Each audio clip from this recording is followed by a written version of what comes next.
Muito bem, neste segundo semestre, nos domingos em que eu estiver aqui, na Maranata, nós vamos trabalhar com os irmãos a série de mensagens, estamos trabalhando com os irmãos a série de mensagens Você Não Está Só. Essa mensagem é para falar a respeito do Espírito Santo, da pessoa do Espírito Santo. Esta é a sexta mensagem, já estamos chegando aí na metade da série, pelo menos aquilo que pretendemos trabalhar, e temos visto qualidades, temos visto facetas sobre o Espírito Santo. Infelizmente a igreja pecou com relação ao Espírito Santo, ficando em silêncio durante muito tempo, sem trabalhar quem é o Espírito, o que o Espírito faz.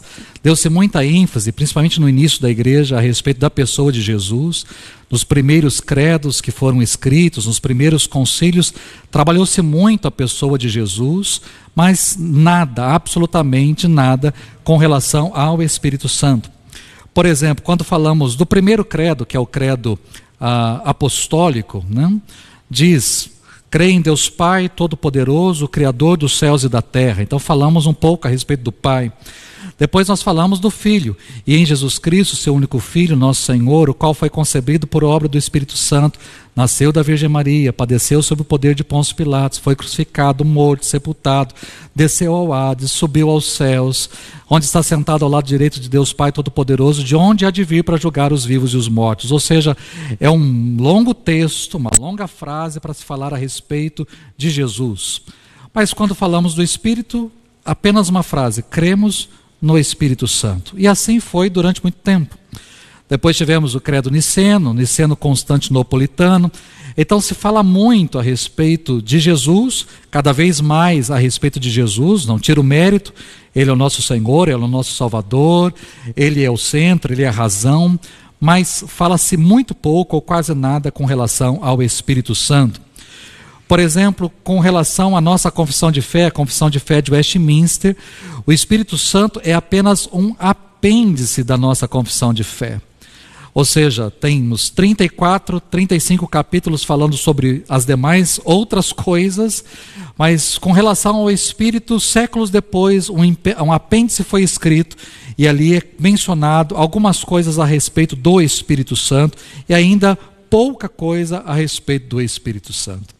Então nós precisamos trabalhar. O Espírito Santo é aquele que atua no meio da igreja, nas nossas vidas, é aquele que habita em nós, quem mora em nós, é Ele que nos converte, é Ele que nos convence, é Ele quem mostra a verdade, é Ele quem trabalha as nossas vidas, somos selados, garantidos por Ele. Ou seja, há um trabalhar, um agir muito grande do Espírito Santo, mas pouco ou quase nada mencionamos a respeito dele. Então essa série é para falar sobre o Espírito Santo, e temos mostrado de uma forma bem particular que nós não estamos sós. Você não está só, porque o Espírito Santo está com você, Ele habita com você, Ele mora com você. Então o Espírito Santo é uma pessoa especial dentro da Trindade, que habita, que mora conosco, que está conosco. E dentro dessa série, nessa sexta mensagem, nós vamos falar a respeito do Espírito como coluna de nuvem. O Espírito é como uma coluna de nuvem, e eu quero que você preste atenção nisso e cresça também nessa direção nessa noite. Muito bem. Na próxima sexta-feira, se o Senhor assim permitir, eu vou estar completando mais um ano de vida.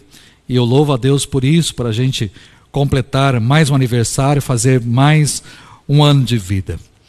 E há 37 anos eu ganhei este presente aqui. Bom, quem faz aniversário, meu aniversário é 8 dias apenas depois do Dia das Crianças, e quem faz aniversário, provavelmente aí perto do Dia das Crianças ou próximo do Natal, sabe muito bem o drama que a gente vivia.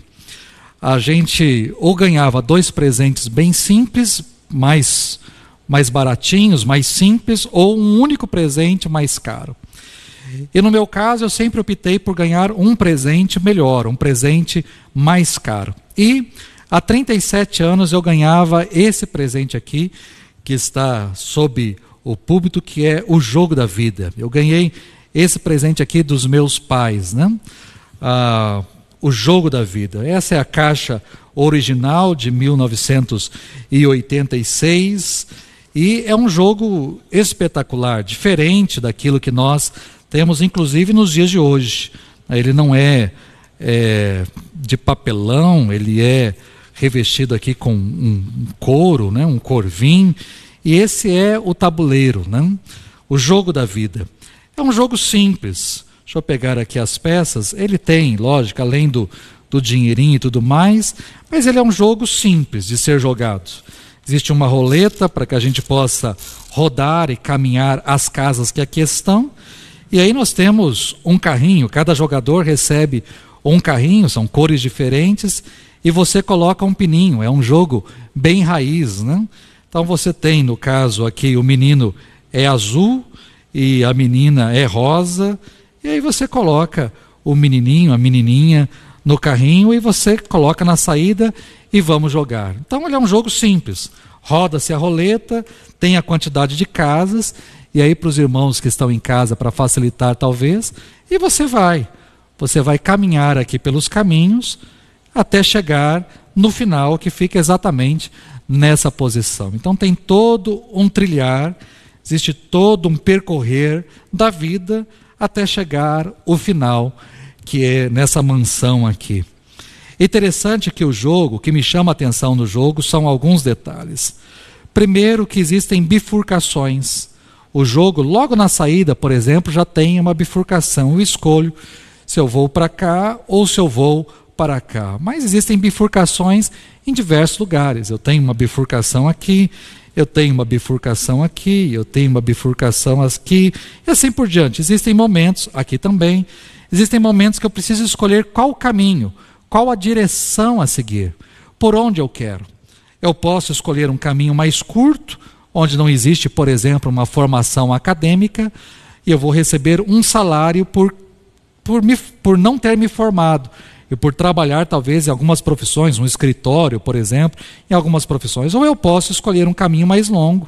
Eu posso me tornar um médico, posso me tornar um jornalista, um advogado, um professor, um físico, um diploma universitário, que vai me dar uma rentabilidade maior.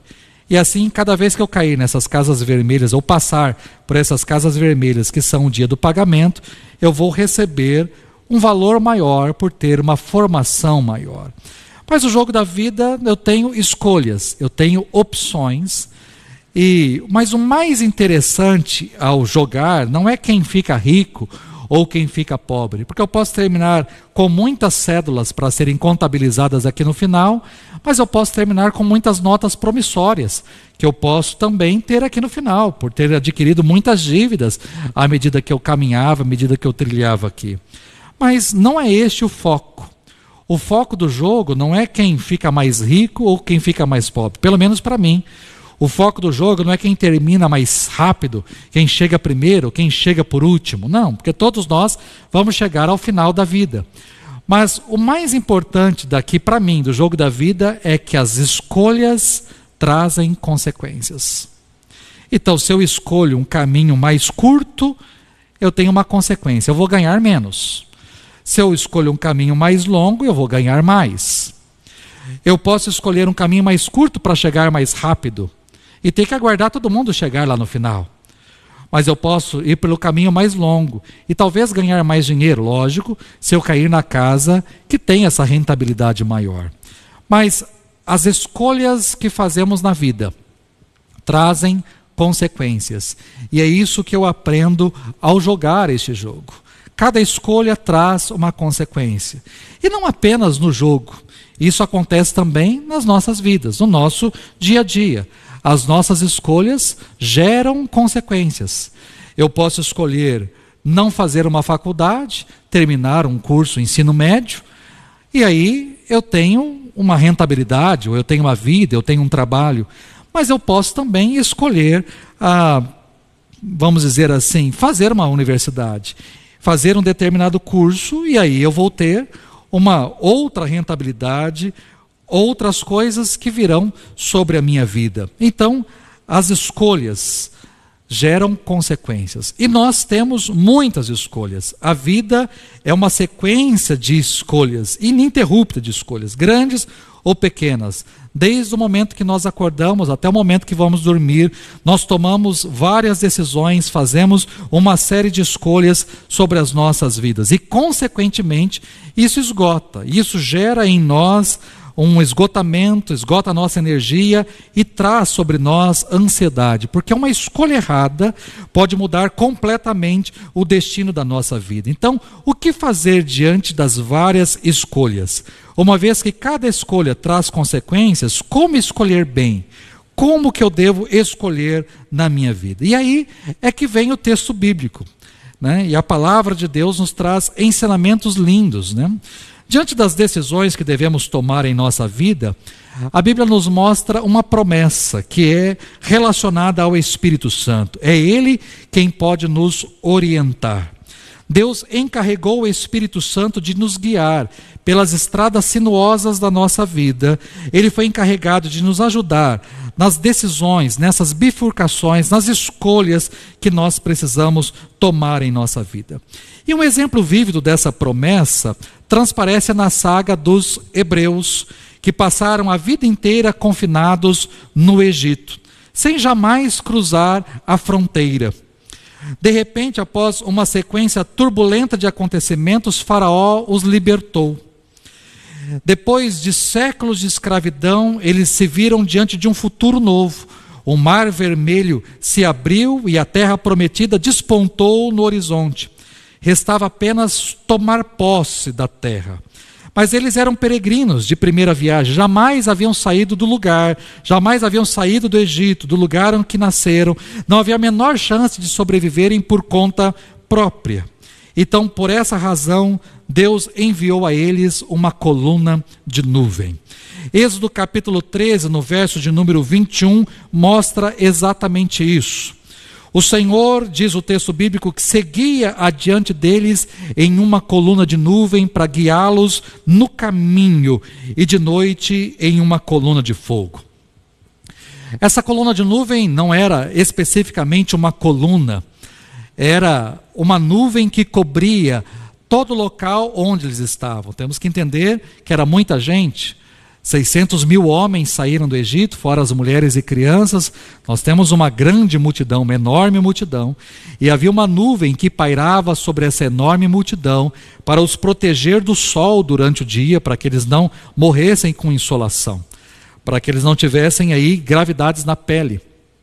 Mas essa nuvem seguia adiante deles, mostrando qual o caminho, mostrando qual a direção que eles deveriam tomar. Êxodo capítulo 40, no verso 36, nos diz que em todas as viagens dos israelitas, sempre que a nuvem se erguia sobre o tabernáculo, eles seguiam viagem. Mas se a nuvem não se erguia, eles não prosseguiam até que se erguesse. E eu fico imaginando que bênção que era esse GPS, né? Deus os orientava dia a dia. Eles, por mais que não sabiam qual a direção, qual o caminho, qual a trilha, por onde ir, por mais que havia um vale de um lado, uma planície do outro, uma cordilheira mais à frente, eles não precisavam se preocupar qual a direção, qual o caminho, qual trilha seguir.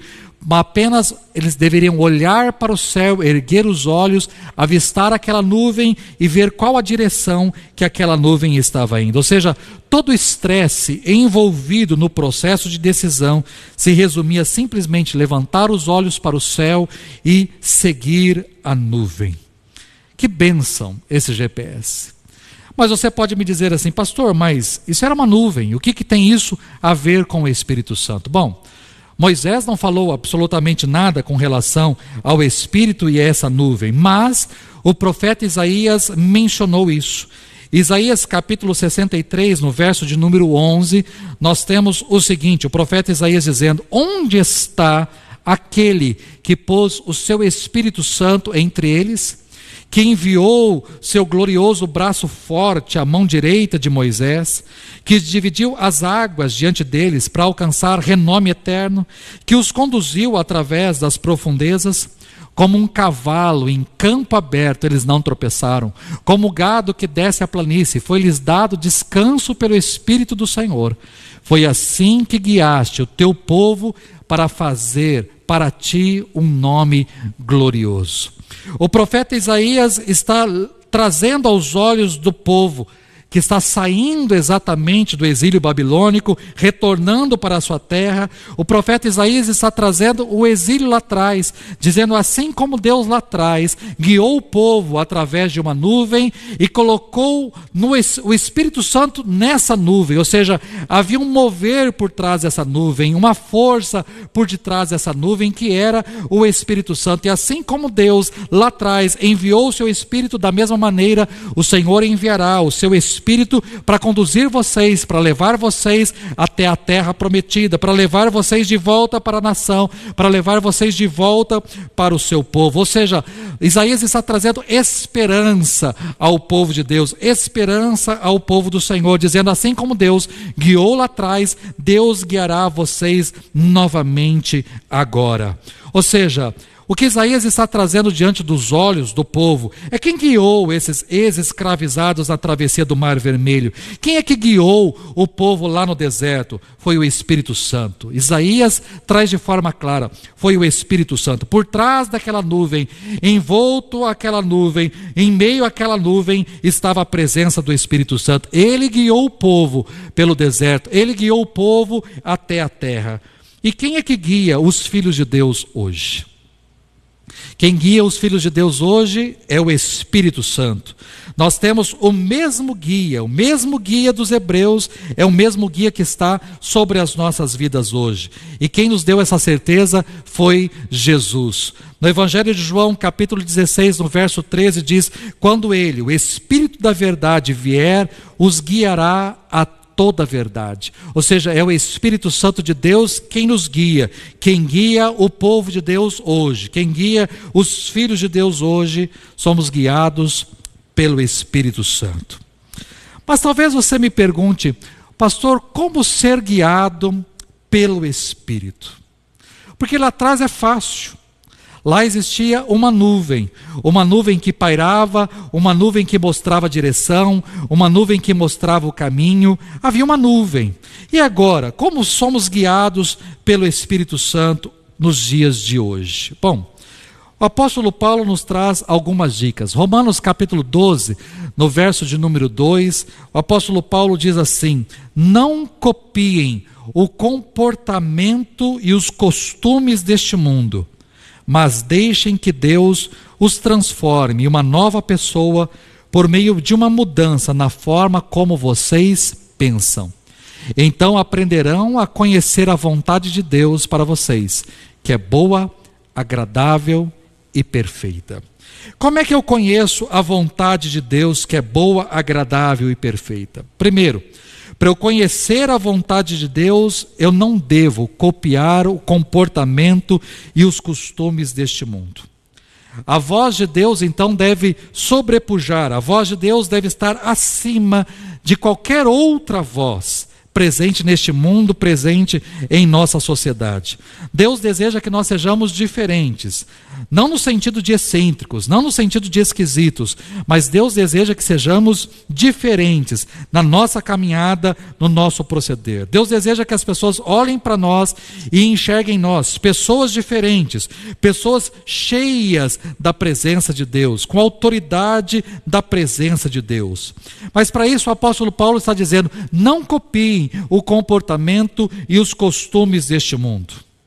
Para a gente ouvir a voz do Espírito, nós não podemos prestar atenção no que o mundo está dizendo.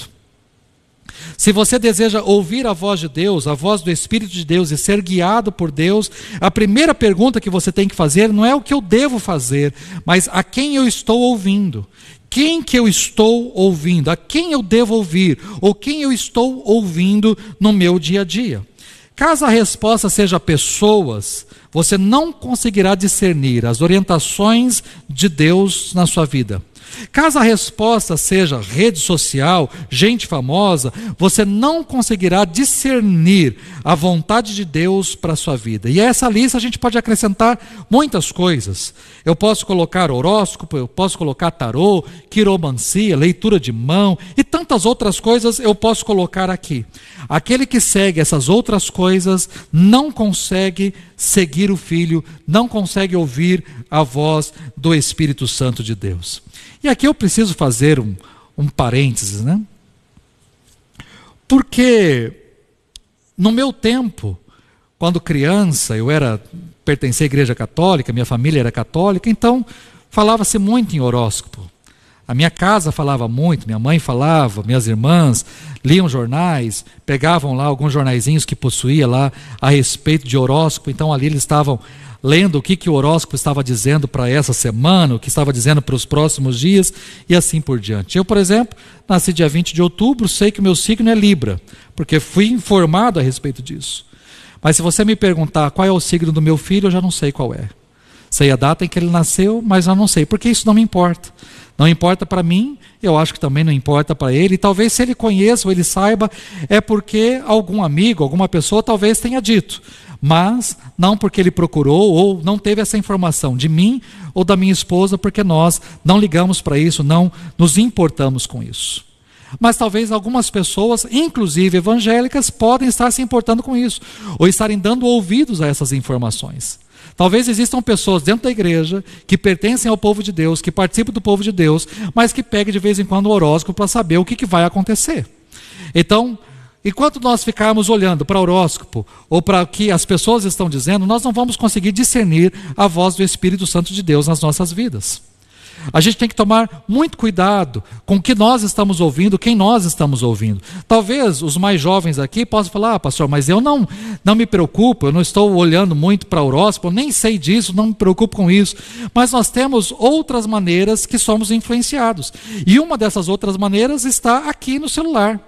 Nós somos influenciados por pessoas, nós chamamos de influencers hoje. São as pessoas famosas, pessoas que têm muitos, milhares de seguidores, e essas pessoas influenciam a nossa vida, influenciam o nosso pensamento, influenciam a nossa caminhada.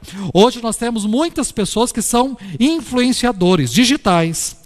Aquilo que talvez no meu tempo de adolescência, no meu tempo de juventude, a gente era muito influenciado por uma TV, aquilo que a TV dizia. Quantas fotos talvez os nossos filhos possam ver hoje, fotos antigas, as nossas roupas estranhas, mas aquela roupa nós estávamos de acordo com a moda. Ou seja, havia um personagem na novela, um personagem na TV que utilizava aquele tipo de roupa, aquela vestimenta. E nós olhávamos para aquela vestimenta e queríamos nos vestir igual, queríamos ser igual àquela pessoa. Então, comprávamos uma roupa, ou mandávamos fazer uma roupa muito parecida com aquele personagem. Era dessa maneira que éramos influenciados. Mas hoje, a influência está na palma das nossas mãos. Nós somos influenciados por pessoas, por famosos, não só de TV, mas famosos de filmes, famosos de séries, famosos das mídias sociais, que têm os seus seguidores, os seus canais no YouTube, no Instagram e no TikTok, e essas pessoas vão dizendo o que nós temos que fazer, como nós temos que fazer, o que nós devemos pensar, como devemos agir, como devemos nos vestir, o que devemos comer, o que devemos fazer, como devemos trilhar determinados caminhos. Ou seja, existem muitas pessoas que estão nos influenciando através daqui. Do celular, nós somos influenciados. E aí nós estamos copiando o mundo, copiando os costumes do mundo, copiando a forma do mundo agir. E dessa maneira nós estamos abafando a voz do Espírito Santo, ou deixando o Espírito Santo de lado. Nós não conseguimos ouvir a orientação de Deus, porque nós estamos ouvindo a orientação de tantas outras pessoas. Não estou dizendo que você não deva ouvir, não estou dizendo que você não deva estar atento ao que as pessoas estão dizendo. Existem pessoas que são experientes, que são experts, que são versadas naquele assunto. Existem pessoas que são versadas com relação ao mercado financeiro. São pessoas que estudam o mercado financeiro, que sabem o caminho do mercado financeiro, que sabem para onde o dinheiro está indo, como o dinheiro está indo. Mas eu não posso ouvir apenas a voz dele. Eu preciso ouvir o que Deus quer com relação a isso. Porque talvez ele possa ter a experiência, ele possa ter condições de dizer o que o mercado está sentindo, ou como o mercado está agindo, mas o que Deus pensa a respeito disso? Talvez muitas pessoas possam abrir determinado negócio ou ir em determinado caminho e dar certo, mas comigo não, porque não é isso que Deus quer para a minha vida. Ou seja, antes de ouvir, ou além de ouvir essas vozes, eu preciso ouvir o que Deus está dizendo a esse respeito. O que Deus tem para mim, o que Ele está falando para mim, como Ele está me orientando, por que Ele está me orientando dessa maneira? Ou seja, eu preciso saber ouvir a voz do Espírito, ouvir a voz de Deus além dessas vozes ou acima dessas vozes. Romanos capítulo 8, no verso 14, nos diz que os verdadeiros filhos de Deus são aqueles que se permitem serem guiados pelo Espírito de Deus. Ou seja, como é que eu reconheço um verdadeiro filho de Deus? Se ele é guiado pelo Espírito de Deus.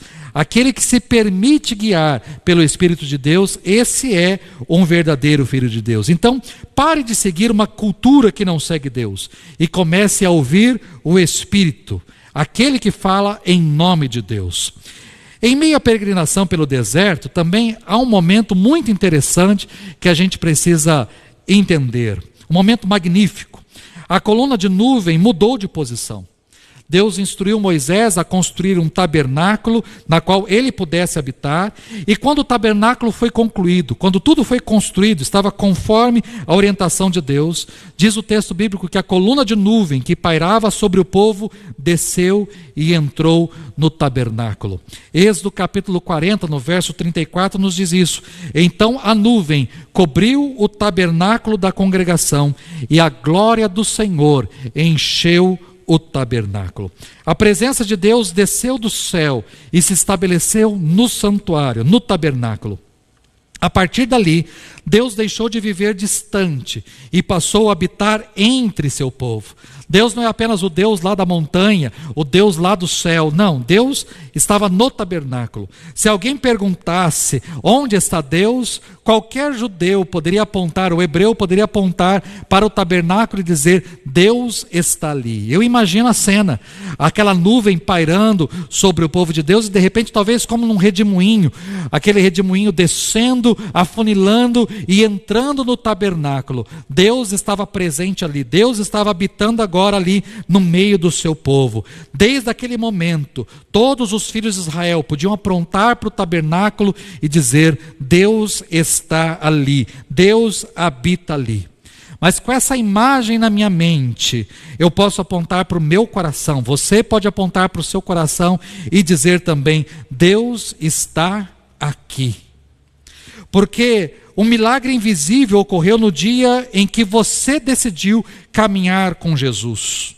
O Espírito Santo desceu do céu, talvez como num ciclone, cujo movimento cessou quando pairou sobre você, e ele entrou em você e fez morada em seu coração. Você se tornou morada do Espírito Santo de Deus, habitação do Espírito Santo de Deus, conforme a promessa de Jesus.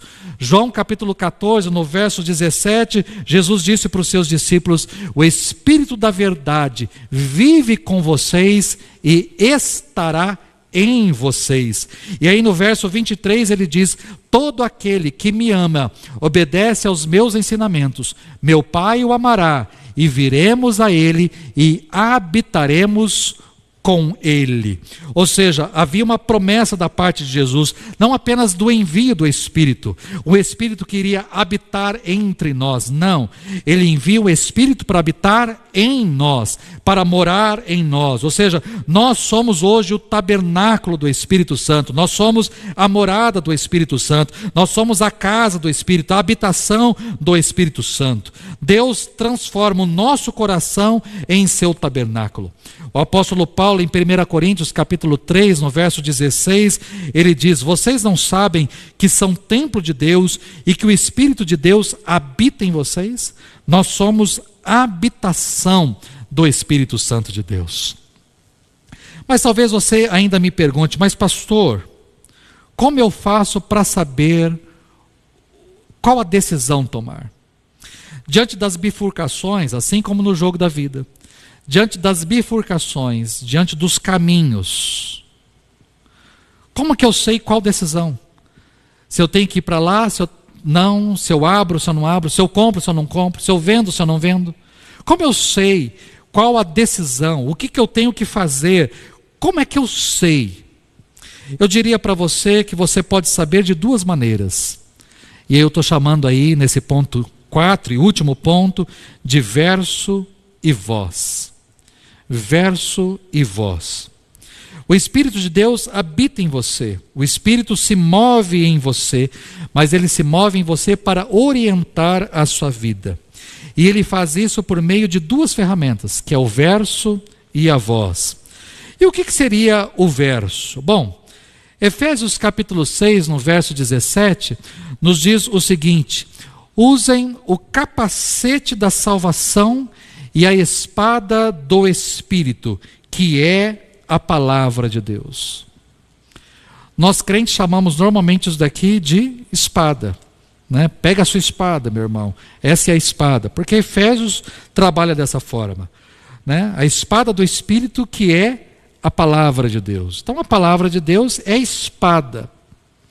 Agora, para que nós usamos uma espada? Talvez hoje alguns usam espada para ornamentar uma parede, mas a espada é utilizada para guerra. Espada é uma arma, é utilizada para guerra, utilizada para guerrear. Eu me pergunto, quantos minutos eu sobreviveria se fosse me dado uma espada e me colocado numa guerra para lutar com uma espada? Quantos minutos eu sobreviveria numa guerra lutando com uma espada? Eu não sei lutar com uma espada de verdade. Ou quantos minutos quantos segundos, né? Para ser bem, quantos segundos eu sobreviveria numa Olimpíada se fosse me dada uma espada, uma esgrima nas mãos, para lutar com o oponente? Quantos segundos eu sobreviveria? Eu não sei segurar uma espada, eu não sei lutar com uma esgrima ou com uma espada, eu não sei, e com toda certeza o meu oponente me venceria em pouquíssimos segundos, talvez milésimos de segundo. Mas, com essa daqui eu me garanto, porque isso daqui faz parte da minha vida, do meu dia a dia. A Bíblia faz parte do meu dia a dia. Ou seja, eu tenho que manusear, saber lidar muito bem com a palavra de Deus. Ela faz parte da minha vida, do meu dia a dia. Eu como a palavra, eu me alimento da palavra. Eu posso não almoçar todos os dias, eu posso não jantar todos os dias, eu posso nem tomar café todos os dias, mas a palavra de Deus faz parte da minha vida diária, do meu cotidiano. Eu preciso manusear bem. Se alguém me faz uma pergunta, eu preciso ter resposta. Eu preciso abrir a palavra e trazer uma resposta. Talvez alguém possa dizer, pastor, a Bíblia não diz isso. Eu posso dizer, não, a Bíblia não diz. Ou eu posso dizer, não, a Bíblia diz, e está em determinado lugar. Por quê? Eu manuseio a palavra. Com isso daqui, eu me garanto. Então, o apóstolo Paulo está falando a respeito da espada do Espírito, que é a palavra de Deus. Ela é a principal ferramenta de comunicação do Espírito Santo. Como é que o Espírito Santo fala comigo? Como é que Deus fala comigo? Através da palavra. É por meio da palavra. A vontade dele está expressa na palavra. Eu preciso olhar para a palavra de Deus. O mundo pode dizer muitas coisas, mas o que a palavra de Deus diz? As pessoas podem dizer muitas coisas, o mercado pode falar muita coisa, mas o que a palavra de Deus diz? O meu professor pode dizer uma coisa, mas o que a palavra de Deus diz? Ou seja, eu tenho o verso. A primeira coisa é o verso. A palavra tem respostas para tudo que enfrentamos. A Bíblia não é apenas inspiradora, mas ela é extremamente prática. Ela tem respostas para a minha vida. Então, primeiro vá ao verso, mas em segundo lugar, ouça a voz. E o que é essa voz? Essa voz pode ser o bom senso espiritual, aquela compreensão que temos, mediante a leitura da palavra, a compreensão que temos a respeito daquilo que está acontecendo conosco. Também pode vir de uma outra pessoa, pode vir de um sonho, pode ser de uma visão, de um aconselhamento, de uma música. Talvez você possa ligar o rádio e ouvir uma música, e aquele louvor possa trazer uma resposta para o seu coração. É a voz do Espírito Santo trazendo uma resposta para a sua vida. Talvez é um aconselhamento, você pode vir se aconselhar comigo, se aconselhar com uma outra pessoa, e de repente conversando com aquela pessoa diz para você algo que toca o seu coração. Né? Ou seja, você sai daquela conversa compreendendo qual é a vontade, qual é o querer de Deus para a sua vida.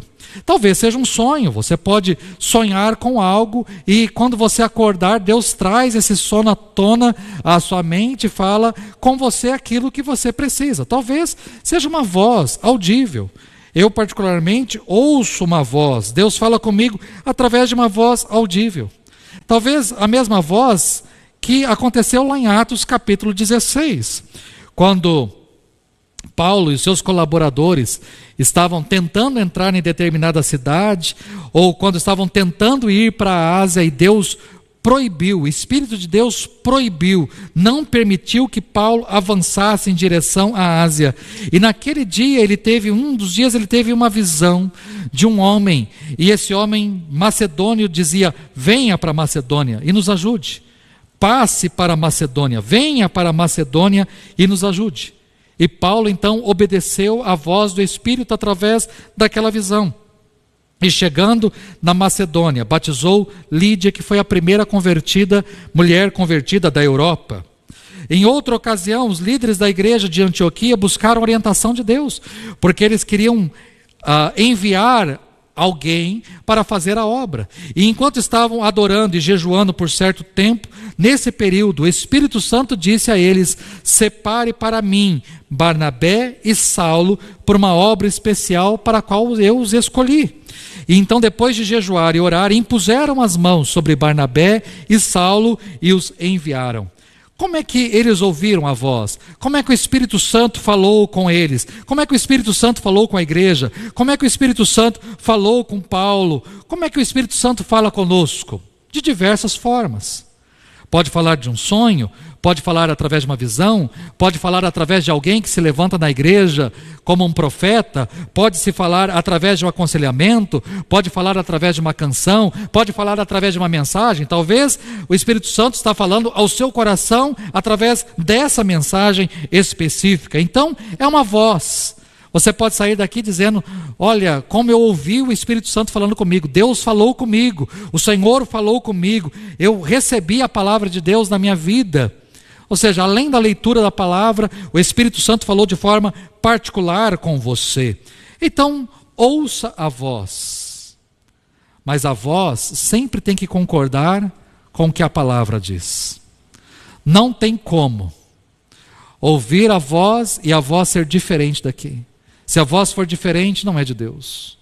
Ah, pastor, eu fui lá conversar com a irmã tal, e a irmã tal disse: olha, você tem que separar mesmo. Esse casamento já deu o que tinha que dar, já foi, você já sofreu demais, você merece ser feliz, você tem que viver a sua vida. Essa é a voz dessa pessoa, mas a voz dessa pessoa está de acordo com o que a palavra de Deus diz? Não, pastor, não está de acordo. Então não ouça essa voz. Não ouça essa voz. Essa é uma voz do mundo, não é a voz de Deus. Né? Ah, eu fui lá, conversei com aquela pessoa disse mesmo que eu já sofri demais, que eu não tenho que nunca mais olhar na cara dessa pessoa, que eu não tenho que olhar nunca mais para a cara dela, que eu tenho que fingir que essa pessoa morreu, eu tenho que eliminar essa pessoa da minha vida, eu tenho que riscar essa pessoa da minha vida. Ok, você ouviu essa pessoa, mas isso está de acordo com a palavra de Deus? Porque a palavra de Deus diz de forma diferente, que nós temos que perdoar, que nós temos que amar, como é que nós podemos dizer que amamos a Deus a quem nós não vemos, se nós não amamos o irmão a quem nós vemos? Que nós não podemos exatamente matar ninguém, isso é assassinato, mesmo que seja no coração. Então nós precisamos podemos ouvir vozes, lógico que podemos ouvir, mas a voz precisa colaborar com o que a palavra de Deus nos diz. Ou seja, verso e voz. Ouvir a palavra, posso ouvir pessoas, mas a palavra de Deus precisa confirmar. A palavra de Deus precisa falar ao meu coração. Eu termino com Provérbios capítulo 3, no verso de número 5, quando o escritor diz: confie no Senhor de todo o seu coração e não se apoie em seu próprio entendimento. Talvez a voz que eu ouça é a voz do meu próprio entendimento, mas a voz do meu próprio entendimento precisa estar de acordo com o que a voz do Senhor fala através da sua palavra. Então Deus nos deu, assim como deu ao povo lá atrás uma nuvem para guiar o povo, Deus também nos deu o seu Espírito. O Espírito é o responsável por guiar as nossas vidas. O Espírito é o responsável por dirigir as nossas vidas. O Espírito é o responsável para, diante das bifurcações, diante das encruzilhadas da vida, dizer qual a direção, qual o caminho seguir, para onde eu tenho que ir, o que eu devo fazer. O Espírito é o responsável por conduzir a minha vida. Mas eu preciso ouvir o Espírito. E como é que eu ouço o Espírito? Através da palavra de forma principal. E eu ouço o Espírito também através de voz, de vozes, de testemunhos, de mensagens, de palavras, de aconselhamentos, de orientações. Eu ouço o Espírito através de situações ao meu redor. Eu ouço através, talvez, da voz, até mesmo da minha mente. Mas tudo isso precisa colaborar com o que a palavra de Deus está nos dizendo. A vontade do Espírito jamais contradiz a palavra. Então, se você está buscando uma direção, abra a palavra. Precisa de uma orientação? Abra a Bíblia. Está numa encruzilhada difícil? Abra a palavra. Quando nós abrimos a palavra, Deus fala conosco, Deus nos instrui, Deus nos orienta. Deus está nos chamando nessa noite a ouvirmos mais a sua voz, a ouvirmos mais o seu Espírito. Ele é o inventor do jogo da vida e está sempre disposto a nos ensinar como jogar. Ele é o inventor do jogo da vida, não deste, mas do jogo da vida. E Ele está nos chamando nessa noite para ouvirmos a sua voz, para que a gente saiba qual caminho seguir, qual a direção seguir. Então esteja atento ao Espírito Santo que está dentro de você, que mora em você, para guiar você em todos os seus caminhos. Que Deus nos abençoe com essa palavra. Que o Espírito Santo de Deus possa nos ensinar, dia após dia, como nós devemos caminhar nas nossas vidas. Vamos orar? Feche os seus olhos, curve a sua cabeça. E talvez diante das situações que você está, diante das encruzilhadas que você tem vivido na sua vida, ore ao Espírito. Faça a sua oração e diga: Espírito Santo, qual o caminho?